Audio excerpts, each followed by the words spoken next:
Hi everyone, this is Sally McKenzie. Thanks for joining me today. I'm the CEO of McKenzie Management, which is a nationwide dental practice management company, and we help dental practices all over the United States reach their true potential. Thank you for taking the time in your schedule to be with me today, and a big thanks to Viva Learning for getting this webinar to you live. Please be sure and visit their website, vivalearning.com, and there you will find over 600 on-demand courses for dentists, hygienist assistants, and business staff. And of course, I also invite you, to go back and visit my site, practicemanagementlearning.com, and there you will find all of my archived on-demand courses for your self-study. So, let's get started. This webinar, 5 Steps to Prepare for Profits, I felt that it was important to address issues that you may be having, such as, is your practice struggling? Do you stare out at the reception room and it's empty and wonder if patients are going to return? And is your annual income flat, or is it going down? And why is this still happening? There is no question that the last 7 years have marked, a cultural shift in patient behaviors when it comes to dental practices. And many practices continue to fight cancellations and no-shows. Yet, too often, dentists and their teams really underestimate the direct role they play in influencing those behaviors. They also often underestimate the true cost of each opening in the schedule. So consider this, for example, if your practice's hourly production must be $600 to cover overhead, and there are 6 10-minute units per hour, then each unit is worth $100. So you figure 10 minutes here and 10 minutes there, it adds up pretty quickly, and every minute matters.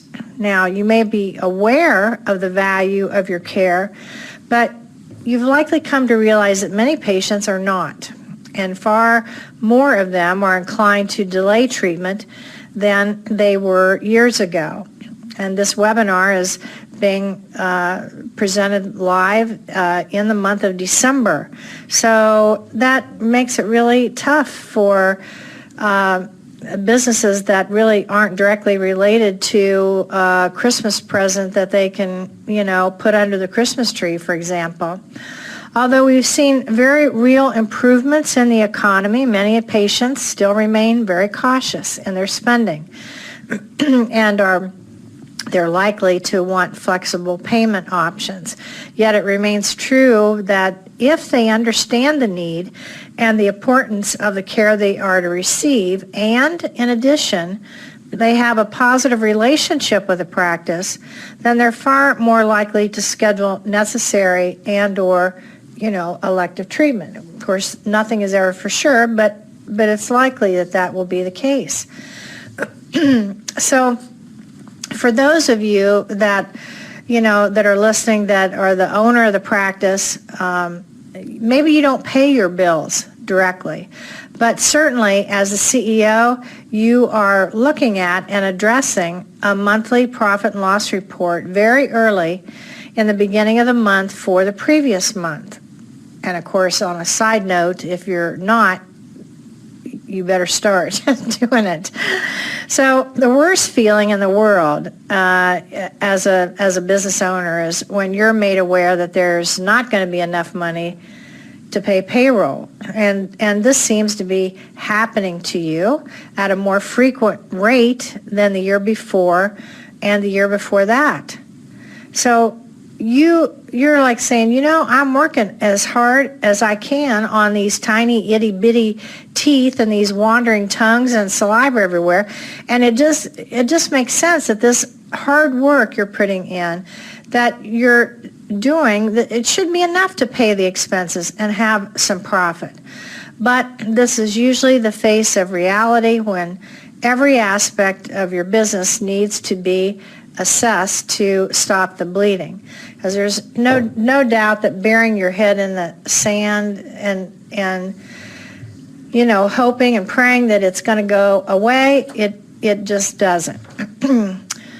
So you can't prepare for profits, though, until you know what is a threat to the profits.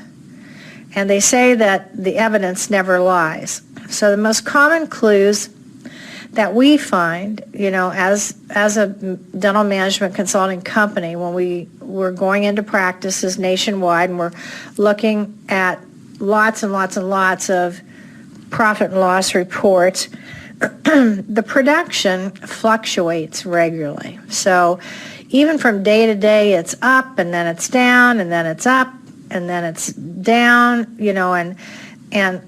but then last month ended up being a really good month, okay? And you're like, oh yeah, the tide's turning. But realistically, maybe the 2 months before that, were pitiful. The collections are just shaky, and deposits for the day just aren't, where they used to be. So the schedule is you're either working your tail off to the point of exhaust, you're just exhausted, or you got plenty of time to check out the news on the internet every hour. But the bottom line is that you have to produce it, then you have to collect it, and then you have to not pay out all of it or spend all of it. And that's the real essence of a profitable, business.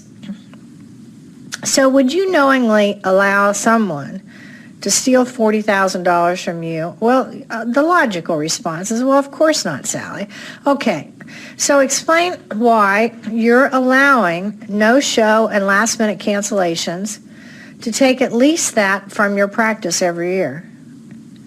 Broken appointments are the bane of virtually every practice and one of the most expensive profit pinchers that are out there. And admittedly, you may not be able to completely eliminate broken appointments and no-shows, but you can take steps that will go a long way in reducing the impact of this income slayer, this income killer. It's just, it really affects everything. And a lot of practices think that there's some magical sprinkle dust, just like they think there's got to be a magical marketing pill, for example, that can be taken that will bring patients in. But unfortunately, there isn't one little thing, but it just is doing a lot of things so that you can, really, if you throw enough spaghetti against a wall, some of the spaghetti is going to stick, as we say, okay? So controlling cancellations and last-minute broken appointments begins with educating your patients and what you expect of them, and as well, they share with you what they expect from you, and this is a two-way street. So my suggestion is starting today and moving forward that you reiterate verbally. I think we forget how to talk in this day and age, and not just having something written on your appointment card or a brochure or a sign hanging in the office somewhere, but I want you to do it face-to-face, eye-to-eye, and inform the new patient that as a courtesy of your office, we will reach out to you 1 or 2 days before each appointment as a friendly reminder. And then ask them what is the best way to communicate with them, voicemail, text, or email, and which number is going to be the best. For example, like I have 3 numbers. I have a home number, I have a mobile number, and I have office number. So, and which one's going to be best sometimes depends on the time of day it is. So it's important to ask these patients and not just assume. And then I want you to state that you do request the courtesy of a 2-day notice if they are unable to keep their appointment.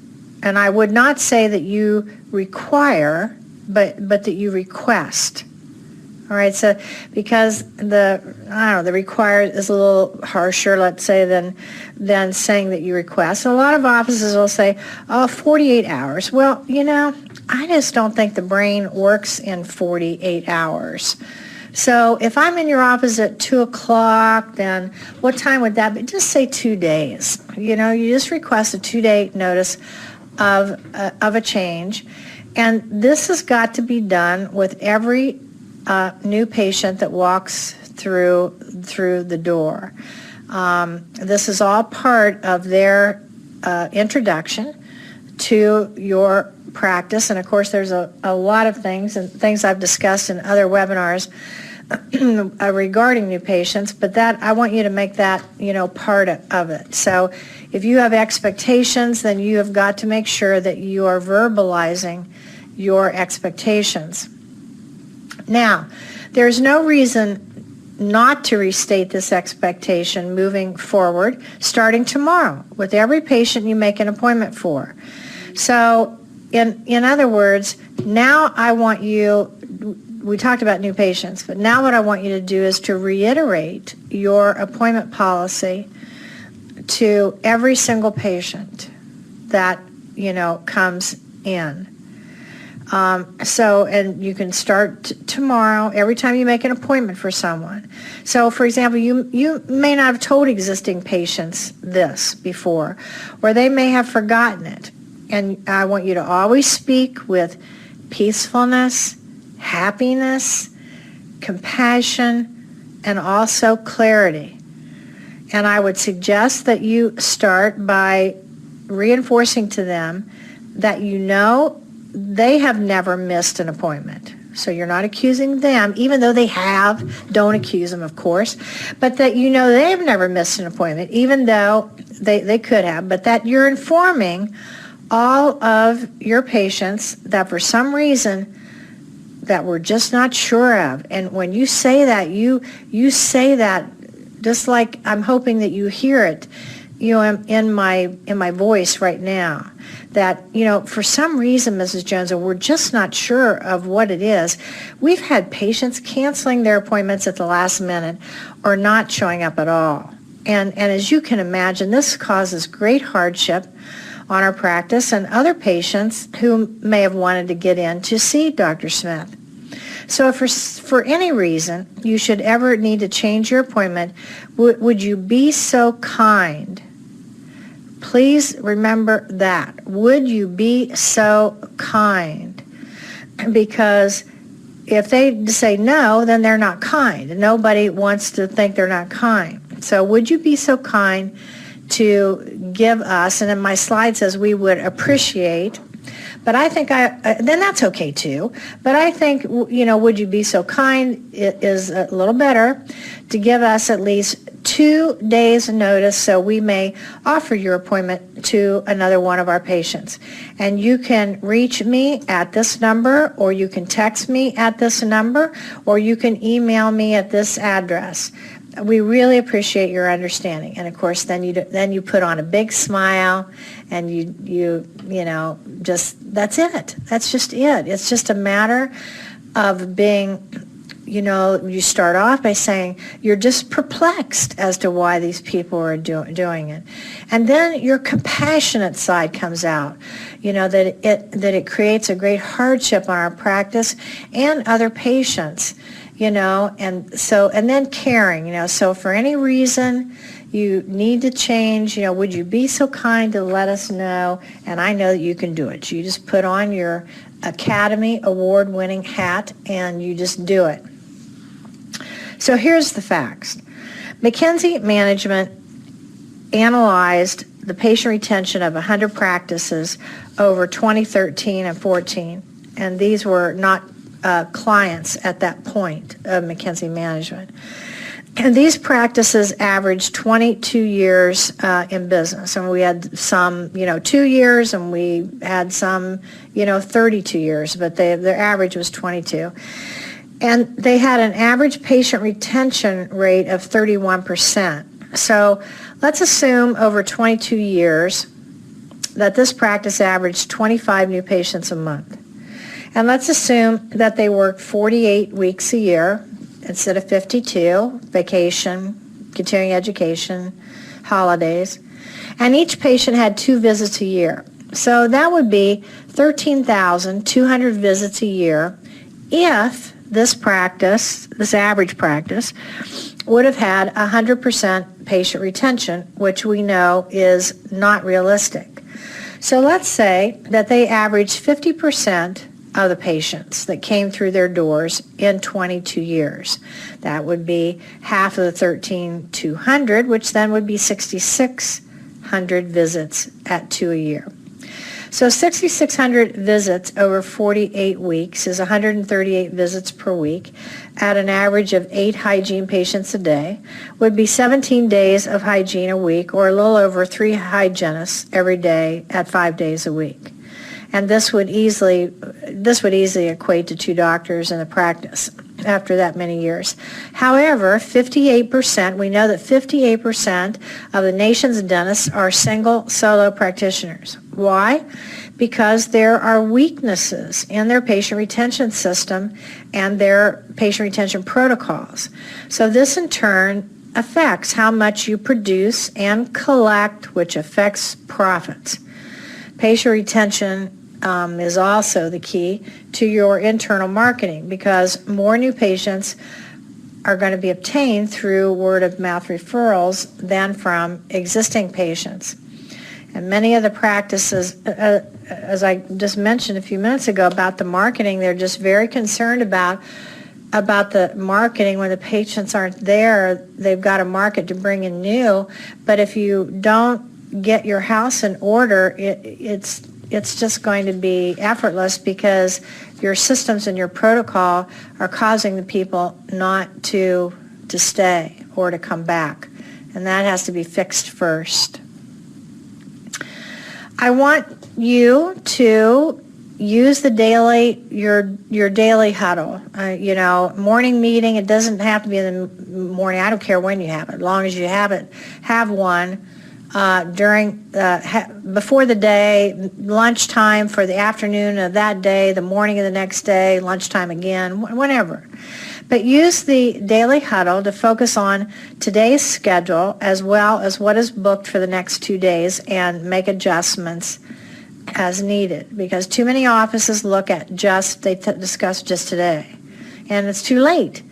For example, Miss Molly is scheduled for a hygiene appointment at 10 o'clock tomorrow, and you notice that she has not pursued treatment on something that was diagnosed at the last appointment, and doctor has an 11 o'clock opening. So you call Miss Molly and let her know that doctor is concerned and that he could take care of it tomorrow, and would that be all right with her? So gently encouraging her to pursue the care that she needs before the problem becomes more serious helps her to understand the value of treatment and the fact that she's just not another patient churning through the hygiene appointment system. But if you're still hesitant to call, remember that your practice has a professional obligation to diagnose the treatment that the patient needs, and to provide the opportunities for patients to pursue necessary care. It is in Miss Molly's best interest that you pick up the phone, text, or send an email. Number 2, you need to connect. All right, so I want you to use text, email, and phone communication. Sometimes you need to use all 3. I've got that situation even in my office where they'll say, oh, I sent an email, I sent an email, I sent an email. Well, what about the telephone? Does that not work anymore? Did we forget, about that? Or sometimes the dental offices are so used to the phone that on the other hand, they don't think about texting or email. To reach your patients, to confirm the appointments. Ask them what their preferred method of communication is, and don't be surprised to find that the majority want you to communicate with them electronically. They're even the old ones are starting to come around, that it's fast, efficient, and it gets the job done. However, However, though, I don't want you to overlook the different generations in your practice. And so while you might be 30 years old, and you definitely agree with this, you can have patients that are 50, 60, and 70 above, and they may not agree. So don't assume that everyone thinks like you do. And that's why it's best to ask the best means of communication. Some of you I know, because my dentist does this, they ask me to confirm that I'm showing up. All right, so they might email me or text me and ask me to confirm that I'm showing up. Well, I don't have time to do this. And just to me, it's sending me the message that they don't trust me. And I'm thinking, I made the appointment and I would have contacted you if I wasn't coming. So I want you to be very mindful of your patient's time, where they work, what they do for a living, and just don't look at them like a bunch of patients that you can treat all the same. Maybe it was easier when we were able to treat them all the same, because the only thing we had was telephone. But now we have patient communication systems, and we have all different types of communication methods with people who some have more experience with those than others. So look at them individually and find out what their needs are. Number 3, encourage. When scheduling appointments, ask the patients if they'd like to be contacted if an opening occurs before the day that they're scheduled. So you make the appointment and then you say to him, Mr. Smith, should I have an opening in the schedule before January the 3rd? Would you like for me to give you a call and see if you would be available?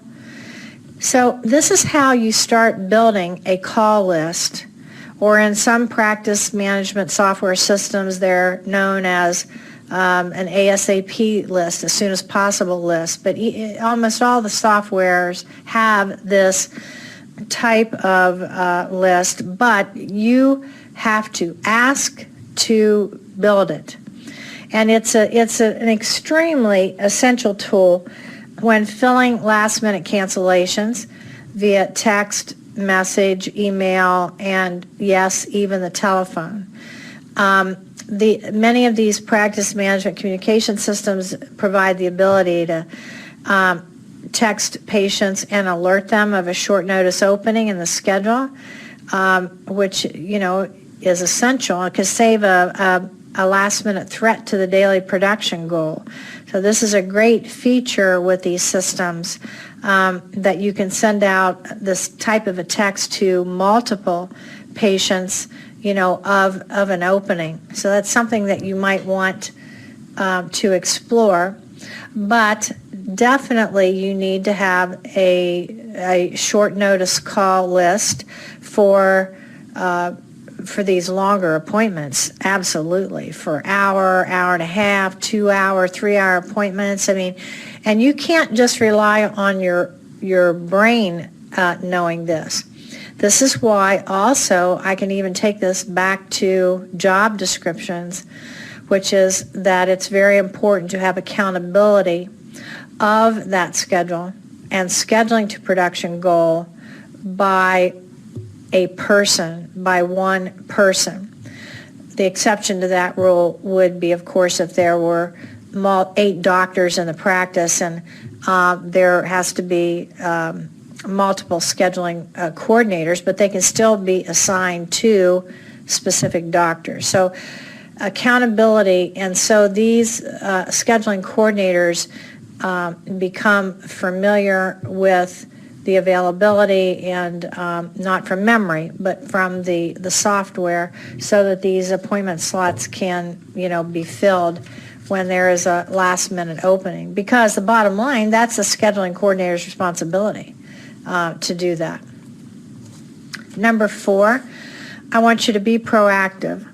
If you're looking at a sizable opening in the schedule, such as a full morning or an afternoon, then you definitely have to know your target audience for these appointment times. Are patients with treatment diagnosed but not yet scheduled. So in other words, they're going to be on the unscheduled treatment plan report. Some patients will also, not patients, but some practices will also require a scheduling deposit that requires reserving doctor's time if that appointment is going to be, over 1.5 or 2 hours or more. And this is not an unusual policy with any type of businesses who provide an estimate for work, be it painting for your house, for example. They might require 10% or 50% to start the work, and then the balance when completed. So these large appointment blocks of time are best reinforced, again, by a job description who is accountable to scheduling to goal. And he or she knows these patients. They know someone who has a 2-hour block of time needed or already scheduled. So scheduling the same amount of time is most helpful. But if that 2-hour block of time can't be filled with another 2-hour block of time, then it's got to be broken down into 2 or 3 appointments, and that's what has to be done. But the objective is to meet that daily production goal. Number 5, check the treatment plan report. So you all have an unscheduled treatment plan report. Anything that has been diagnosed, I don't care if it's an occlusal pit filling on number 30, and that's all they have, is to be put into the treatment plan feature of the software. And then when the patient is dismissed, the financial coordinator then posts from the treatment plan so that the unscheduled treatment plan report is always accurate. So make sure that you're following up with the right patients. And I would suggest that the scheduling coordinator and the doctor meet weekly. That can be done even outside of the daily meetings to determine which patients are to be contacted. Maybe the doctor knows something, and sometimes it's helpful to include the assistant in on these meetings because they may know something about the patient that was not communicated. I think I remember that Sally said blah, blah, and it's helpful. So be selective and make sure you read all the documentation in the computer before making the phone call. Because when a patient is told that they need a particular procedure, it's essential that the specifics of what the patient was told and their reaction to the recommended course of treatment are documented. And that can be referenced in the follow-up conversation with the patient. So remember that a good salesperson is always prepared by having as much information on the customer as possible, because that's what this is about. You're not only just a scheduler, but you may very well end up being a salesperson on this phone call as well. And the more information that you have, something that's even, personal, things that you can, build rapport in 1 or 2 sentences before you start in on exactly what it is that you want to do, that's going to be your objective. So I would start by, if you haven't been doing this, then I would suggest that you start by generating an unscheduled treatment report for the past 90 days and taking a little more time with the doctor, include the assistant, and going over every patient and the call to action and scripting to get them to schedule. So too many times we see doctors who do not play an active part in seeing who has not followed through with treatment. And many times you can see on the report a trend of types of treatment not being accepted, which should be addressed to as why.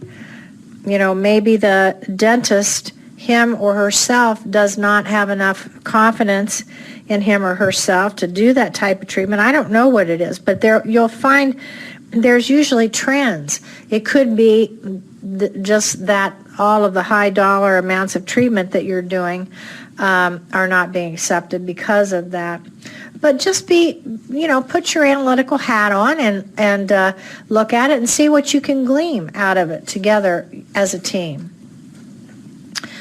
All right, low collections is another reason why you're not going to be as profitable. So, excuse me, if you have these 4 bullet points going on, then these are going to be some of the reasons of why that could be that you have the low collections. So obviously having low collections is another reason you're not profitable. So it's one thing to produce it, but if you're not collecting it, then the bills can't be paid. So the accounts receivable is the total amount of money owed to you, whether it's from patients or the insurance company. It's just money owed to the practice for treatment that was rendered. And you should not have any more than 1 month of production as your total accounts receivable. So for example, if you produced $82,568 last month, then you should have no more than $82,568 to be exact as your total accounts receivable.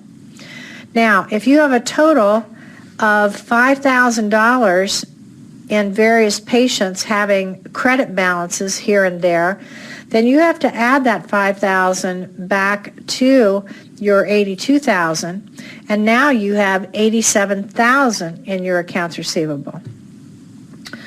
Because it's the credit balances are reducing your accounts receivable, so your accounts receivable is actually more than that. So you should be collecting on an average of 98 cents out of every dollar that you produce. So your net production divided into your monthly collections should be 98% or more. And also then, looking at your accounts receivable report, you should have no more than 10% of the $82,000 over 90 days, and the report will show you this percentage. Now, if you have over 10% past 90 days, so let's say you've got 15%.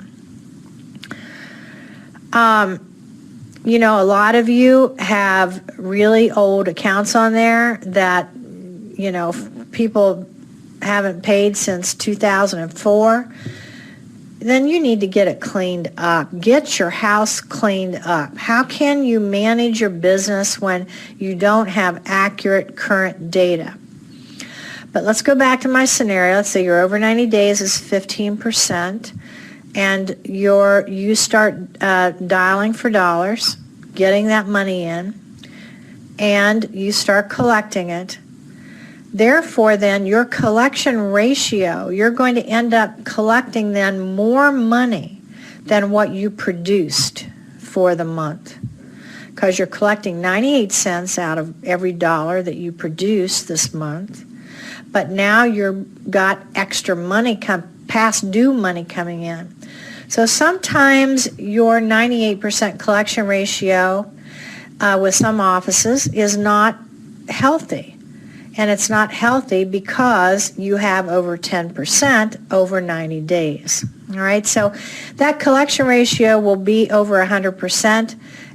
There's no set time. It just depends on how much it's over 10% and how good and consistent your effort is in dialing for dollars to bring that money in.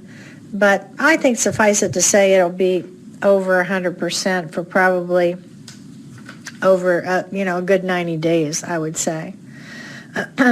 And you should be collecting 45% of the daily production at the time the patient is dismissed, if, that's capital letters, if you are accepting assignment of benefits from insurance. So if you're not a provider and the checks aren't coming to you, then you should be collecting 100% because you're a cash practice. You want the work done, you got to pay for it. So, but the 45% with the insurance comes in that some patients will be cash, if it's a crown, you collect 50 cents out of the dollar, and so on and so forth. I mean, if it's preventative, then, you may not collect anything. So that's why it averages out to about 45%. But those are the difference in guidelines. So if you have any of those issues, what actually causes these collection problems? These are the 5 things that you see here that if I came into your practice, this is what I would have to investigate. Does the practice have a financial policy that the financial coordinator knows? Does the financial coordinator have uninterrupted time to make delinquent phone calls to past due patients? Because I'll tell you, if you don't give her that time, then the calls won't be made, for example. A lot of offices will see the doctor works 4.5 days a week, and then we see financial coordinators working 4.5 days a week, when maybe they should be working 5. On the other hand, sometimes you see them working 5 days, and you ask them what they do on that half day that doctor's not there, and doesn't have patients. And the common, answer will be, I get caught up on things I couldn't get done during the week. So human nature is that you do the work to meet the time, and if you know that you have a half day that you can push something off until then it's if you haven't been told anything different, then that's just exactly what you're going to do. Does that mean that it's right? No, it doesn't mean it's right, especially if the practice has got 15% over 90 days past due. Then that job description needs to be very defined. It needs to be very definitive that I expect you to make these delinquent account phone calls, or, patients over so many days. So I'm just set the parameters of whatever it is, and that's, what should be done. On another hand, that cannot be 100% ideal, because let's say it's a Friday afternoon, and then all of your calls are only being made on Friday afternoon, and they really should have some diversification to them as well. It could be that there's something wrong with your insurance, how you're filing it. Maybe things are incomplete on the forms. They're getting kicked back to you. All aspects of your insurance protocol needs to be looked at from the beginning, to getting the check, to make sure that there's no weaknesses there. And it also could be in the billing, when statements are sent, what they look like, what they say. Do they have due dates on them?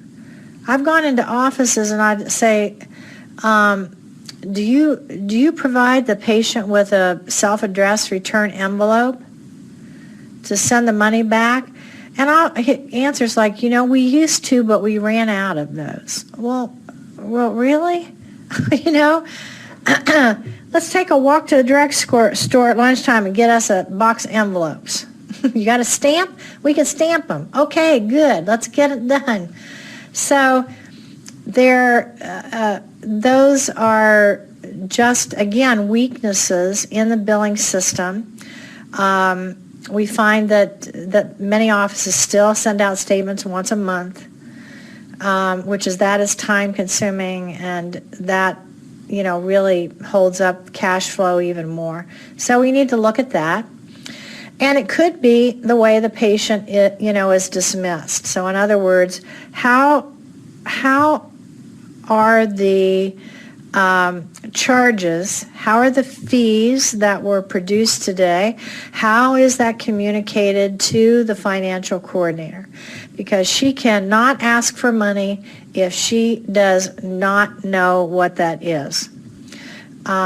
Whether it's all done electronic by computer, or if it's done by paper and routing forms, or you're still bringing charts, or let me say you're still not bringing the charts up to the front, whatever it might be.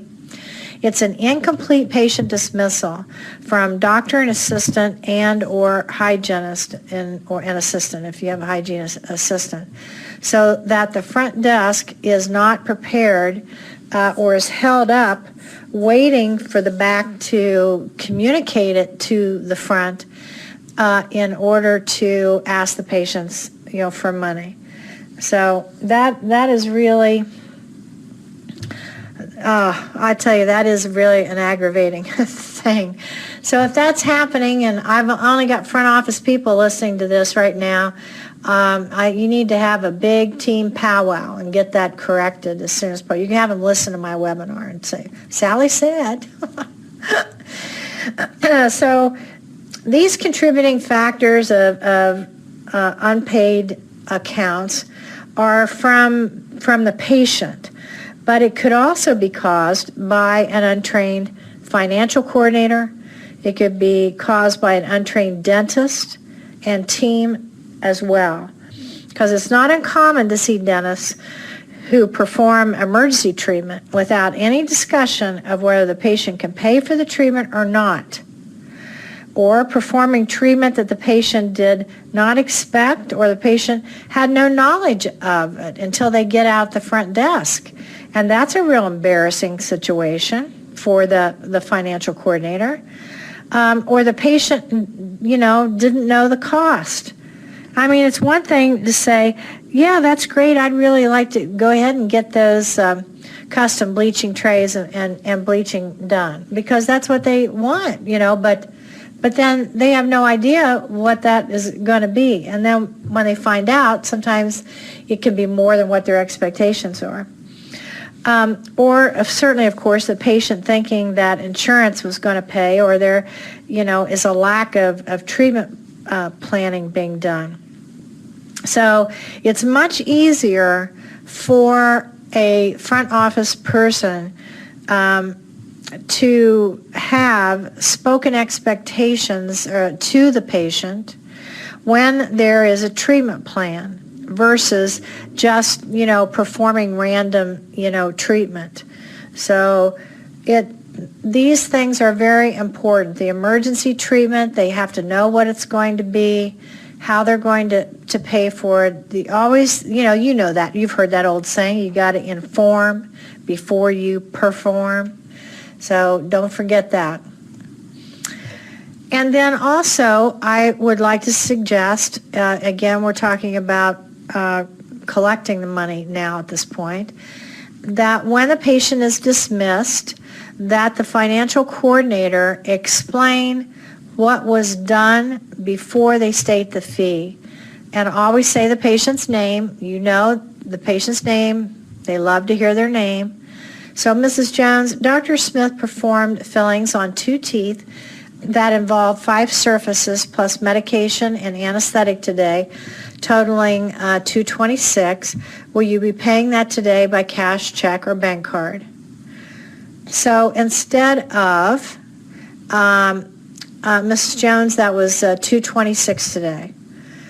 That is not as good as what you see here, because explaining everything from medication of the tooth to the anesthetic, every single little bitsy thing that they did builds value for her, then saying $226. And then you're asking, will you be paying today by cash, check, or bank card? If it's insurance, you say all of that. You're totaling $226. The computer estimates your insurance will pay approximately $100, leaving your portion, your approximate portion of $126. Will you be paying that today by cash, check, or bank card? Okay, so it's the computer that is estimating, and it's approximate, and their portion is approximate.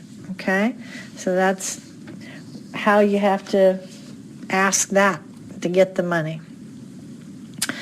My suggestion is that when the account becomes past due by 7 days, that you telephone the patient. But you can set whatever policy you want. I always tell you that. It's your office. You can do whatever you want to do. But there's no whining about whatever decisions they are that you decide that you want to do. But you decide how many days past the due date that you want them called. However, the sooner that you call, the sooner you're going to get paid. And the sooner that the patient knows that you are actively engaged in their payment process, the sooner. So, you know,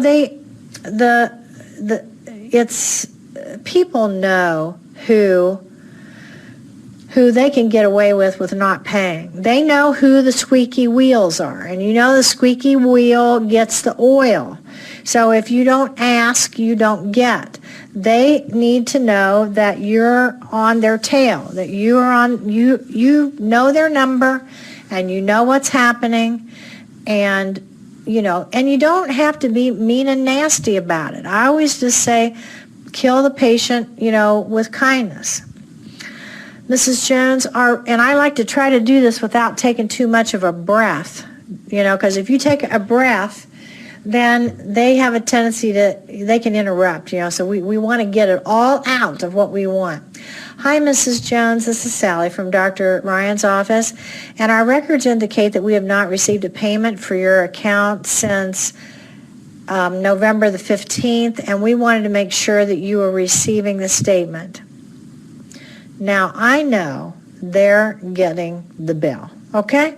But I give them now a little opportunity, that sometimes if they want to lie, they're going to lie right here. If they said, no, I haven't seen any statements, well, the amount that you owe from the treatment rendered on November 15th is $220. I can take a Visa or MasterCard number now and then say nothing. Zip it up. Stay quiet. Let them respond.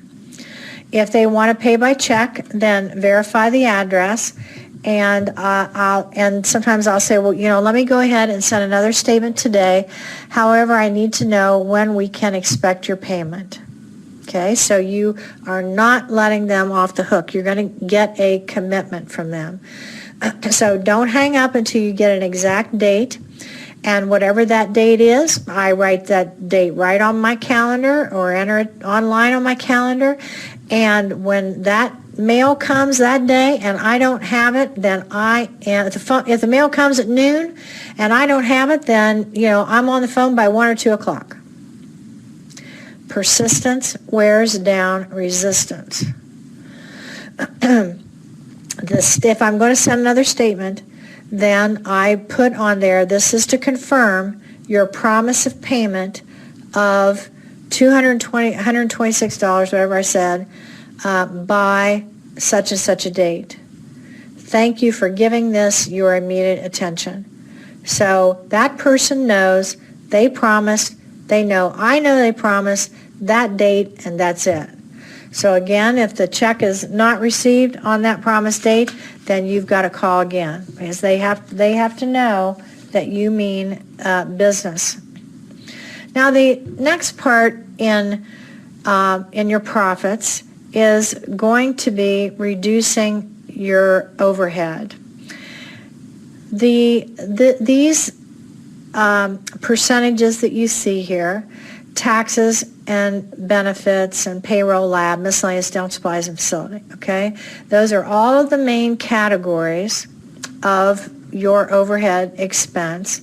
The numbers, percentages that you see there are ideal industry standards. That's the ideal overhead for a general practice is going to be 55%. But, I'm fine if it's 62%.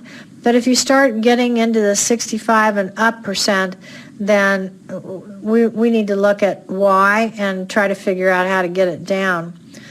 But in the bold, lab is bold, and payroll and miscellaneous and dental supplies. So those are the categories that you can control. Taxes and the benefits, employee benefits, obviously you can control. But the employee taxes, matching Social Security, workers' comp, federal unemployment, are going to be hand in hand with whatever your payroll is. Your payroll is high, then those taxes are going to be high. Your facility usually is a fixed operating expense, and there's not usually too much you can do with that unless you are you own the practice. But payroll, you certainly have control over. The miscellaneous expenses are everything that does not go into lab, payroll, dental supplies, or facilities that you can, and you have to, when miscellaneous is too high, you've got to look at every line item on the P&L objectively to see what it is and see if it can, be reduced. Payroll is obviously your highest one. We see this pretty consistently. Payroll should be no more than 19 to 22% of collections, and again, the payroll taxes, matching Social Security, workers' comp, federal unemployment, and any benefits that you pay are 3 to 5%. So total employee costs then would be 19 plus 3 is 22, plus 22 and 5 is 27. So 22 to 27 cents is the maximum out of every dollar for employee costs. It's your highest one. And if we see that the payroll is higher, then it's often caused by these things. It could be that you have too many employees. That's right off the bat, that's what you might think, that I've just got too many employees. Usually that's, though, is not the case of what we see in our consulting work. The second one could be long-term employees who feel entitled and you keep giving them a raise every year, even though they haven't changed their performance and their performance has not resulted in any productivity increase. Whether they came up with ideas or they changed something they're doing, I mean, the business is either leveled or it's gone down. It hasn't changed. How can you keep giving raises when the business isn't doing it? But the area that we see the most common is in the hygiene department. The hygiene department is underproducing because of holes in the schedule, usually due to lack of accountability. We see a lot of hygienists in charge of the recall system, which is just ridiculous because they're a producer. That's a business operational system that has to be done, by a designated front office person. But the hygienists, most hygienists across the United States are paid a guaranteed salary, whether they have a patient or they don't. So you have these guaranteed salaries going out per day, but the production is not there. Primarily, again, from cancellations, openings in the schedule, there are weaknesses within the recall system, a lack of accountability to the system. But sometimes too we find that the hygienists are just simply just doing prophies. There's no interceptive periodontal therapy. We see many times that the x-rays are not keeping up with the doctor's philosophy of the practice as well. And last, could be that there are unproductive job descriptions. And this can happen, this happens when there's a busyness problem and the practice seems really busy. I can't do this. It can be at the front desk. So I can't get all this work done. What do? They, instead of trying to figure out how to fix that, they just add to the payroll and hire a helper. They hire another person. They do the same thing in the clinical area as well. I can't get all these instruments done and whatever. And okay, well, I think we need to get another assistant, to help us out. instead of how can we be more time and motion efficient from what we're presently doing, how can we do these systems in less time, more efficient, and still maintain our quality of the system, and so that we don't have to, add on to, to the payroll. So that really becomes a very strong issue. So this is what I don't want you to do. I want you to think about when you're adding to the payroll that you are putting on a job description who is going to be a producer. So a helper is somebody that cleans rooms and pulls some file chart. They help. Another job description who is actually making a difference in production and revenues with the practice. But a producing job description is going to help increase revenues in the practice. So you want to make sure that you have productive job description in the practice. I would like to invite you to take advantage of my giving to you a free revenue potential analysis. So if you go to this URL that you see down here at the bottom, because it's hidden from public view, so you have to be invited to go there, and it will ask how you will give to me different numbers from the practice, and what I'll do is crunch these numbers, and you can see over here on the right then that I will be able to show you if there is any revenue opportunity that you haven't captured in the last 12 months. I also have a complimentary overhead assessment that you can get to publicly from my website under assessments on overhead. And if you would like for me to give you some feedback on your overhead, if you give me the numbers, I'm happy to do that too as well. And this is how you can contact me. Info at McKinsey comes directly to me.